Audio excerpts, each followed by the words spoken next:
Vous avez certainement été témoin du remarquable élan de solidarité et de générosité qu'a suscité la crise du coronavirus. Peut-être vous souvenez-vous aussi de la collecte de dons hors normes qui a suivi l'incendie de Notre-Dame de Paris l'année dernière. Ces deux événements marquants de l'actualité récente de notre pays témoignent de la vivacité et de la place croissante qu'occupe la philanthropie dans notre société. Pourtant, elle reste encore méconnue et parfois incomprise. Dans l'imaginaire collectif, le terme de philanthrope renvoie surtout aux dons spectaculaires et visibles de milliardaires américains comme Bill Gates ou Warren Buffett. Mais en réalité, il y a une tradition philanthropique dans la plupart des cultures et des régions du monde, et ce ne sont pas seulement les très riches qui donnent. Littéralement, amour de l'humanité, la philanthropie désigne aujourd'hui l'ensemble des financements privés librement consentis en faveur de l'intérêt général. Ce sont notamment les dons des particuliers, quel que soit leur niveau de richesse, on parle alors de générosité, de dons d'entreprises, on parle alors de mécénat, et de fondations pour des organisations ayant un caractère d'intérêt général, principalement des associations loi 1901. Le mot philanthropie est apparu dans la langue française en 1712 et son usage se généralise au siècle des Lumières. Vertu célébrée dans la Grèce antique et redécouverte par les philosophes et encyclopédistes, elle représente alors une alternative laïque à la charité chrétienne. L'une comme l'autre se traduisent en actes de bienfaisance envers autrui, mais les philanthropes reprochent à la charité traditionnelle de soulager les souffrances des hommes sans s'attaquer à leur cause. De nombreuses innovations, comme les logements sociaux, les campagnes de vaccination et les pédagogies alternatives, seront initiées et financées par des sociétés philanthropiques regroupant la nouvelle élite libérale du pays.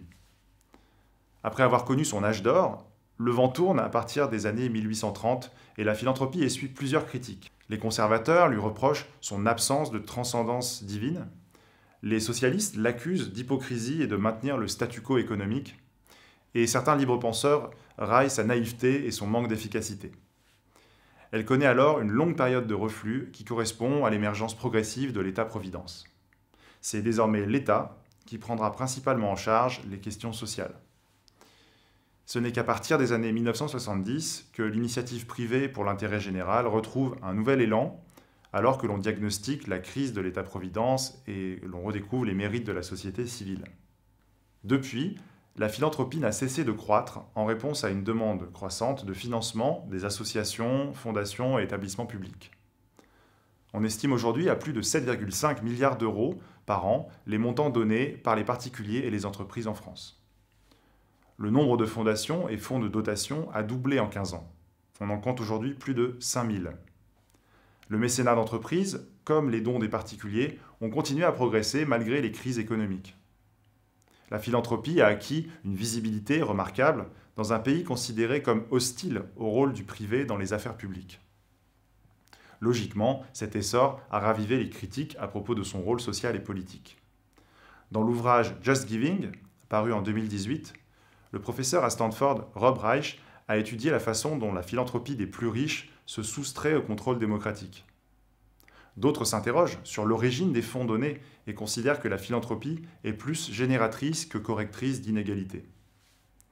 En France, certaines réformes récentes, comme la transformation de l'impôt sur la fortune, ont eu un effet déstabilisateur sur l'écosystème de la philanthropie et provoqué en 2018 une baisse des dons inédite après une augmentation ininterrompue pendant plus de 15 ans. Entre montée en puissance et contestation, la philanthropie se trouve aujourd'hui à la croisée des chemins, dans un monde incertain qui a besoin de financer ce qui n'a pas de prix, de l'éducation à la recherche médicale en passant par la protection de l'environnement. Que vous soyez philanthrope, professionnel de la philanthropie ou simplement curieux, si ces enjeux vous intéressent, je vous invite à suivre notre MOOC intitulé « La philanthropie, comprendre et agir ». Vous pouvez y accéder sur la plateforme de cours en ligne Coursera. Le contenu est gratuit, alors n'hésitez pas.